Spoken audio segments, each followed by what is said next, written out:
update on BI and Derek Favors? I think Bi will play. It's a game time decision, but he seems to be okay today.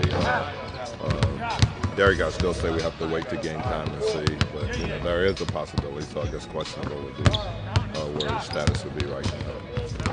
Coming off that loss to OKC, undermanned, what lessons do you pull through here, continuing on the road to have a different outcome tonight?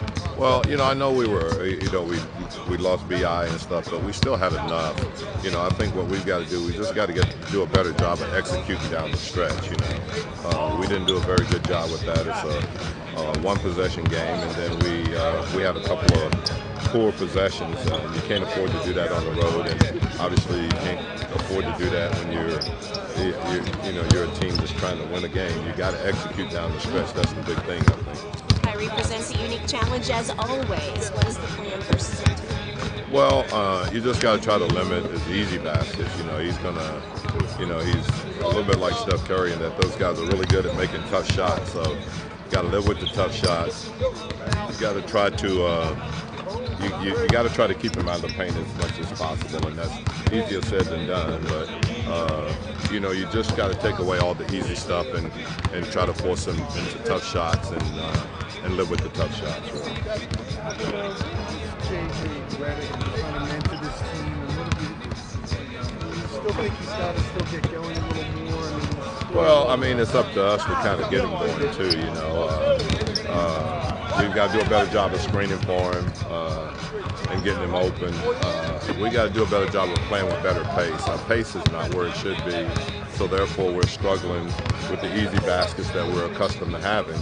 We've got to get out, we've got to run, and we've got to try to get our shots off before the defense is set. We're playing too many times against half-court set defenses, and we don't want to do that. We don't want to try to get in transition where the matchups are not there. I love what you think of this game as a whole. I think he's been a good player for a lot of years in this league. He had a career year last year. Shooting the basketball, and as far as points average, and there's no reason why I don't see any difference in where he was last year to where he is now from a physical standpoint. So, as I said, we've got to do a better job of creating those shots for him. In a league with so much roster turnovers, how difficult is it to develop chemistry in today's league? Is there any way to kind of expedite it as a coaching test? I don't think you can. I think it's just something that you work on every day. You try to do even team bonding things to try to get them close together. But chemistry is a funny thing. It's hard to define, but I think if you have it or not. So we're continuing to be a work in progress in that department. We added 9 new guys to our team, so that's going to take a little while for it to happen. But I think we got good guys. I think we got high character guys, and so I think they would like for it to be right now, but it's just not right now. Does it change at all how dense you can make your playbook, or any stylistic alterations you want to make on how you want to play?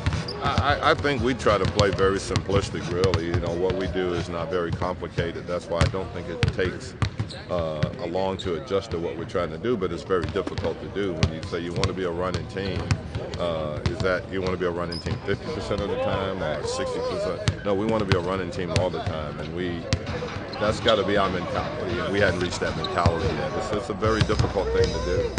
This team is unique. Even when you guys have a few injuries, you just have such a deep roster. What's it been like managing the rotation so far?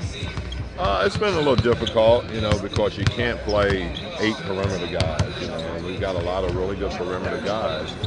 You can't play all the perimeter guys, so eventually you have to make a decision. And then if those guys are not playing to the level that the expectations, then you have to think about making another change. And it's tough to do because we basically, we have 77 games or whatever left, 76 games left. So there's a whole lot of games left.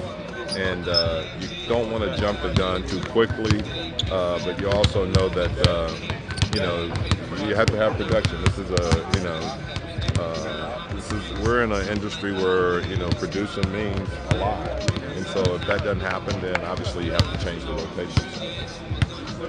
really excelled this year, especially shooting the rock. Do you think there's, what do you think is a big reason for his success this year?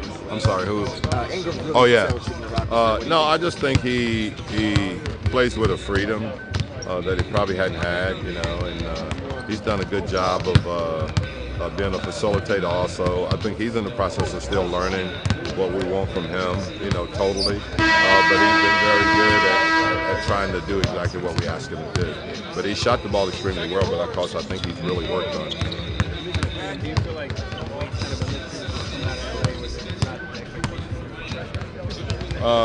I tell everyone I wasn't there. I don't know anything about that situation. I just know that they've been good here. So I couldn't. I mean, it would be tough for me to say anything about it because I just wasn't there. But I think they've done a good job of trying to fit in here and try to do exactly what we asked them to do. All three guys, really. A homecoming sorts, I guess, for Jaw. Where have you seen his game grow from last season to this season? Well, first of all, I think he's in great shape. Physically, he's in the best shape he's ever been in his life. I think he's changed a lot of his eating habits and stuff like that. So from a physical standpoint also, I think he probably feels better than he's ever felt. And then just the opportunity to play last year and play extended minutes in a lot of the games, I think it gave him a lot of confidence that he didn't have. He's talking about getting more sleep this season. Do you know anything about that change in his life? Yeah. Well, he and I went to the same guy. There's a guy out of Virginia Beach, Virginia. His name is Dr. Barot, Demi Barot, and we went through. He has a sleep center there that we went to, and he put us on a program. I've got a CPAC machine, and it's changed the way I feel. And all he talks about it all the time is that he's actually getting good sleep, REM sleep, that you hadn't had in a while. And so obviously it all starts with sleep. I know that it all starts with sleep. So I think that in itself probably gave him room for improvement anyway. Does he use a CPAP machine too? He does. Yes, he does. And it really helps. Trust us on that.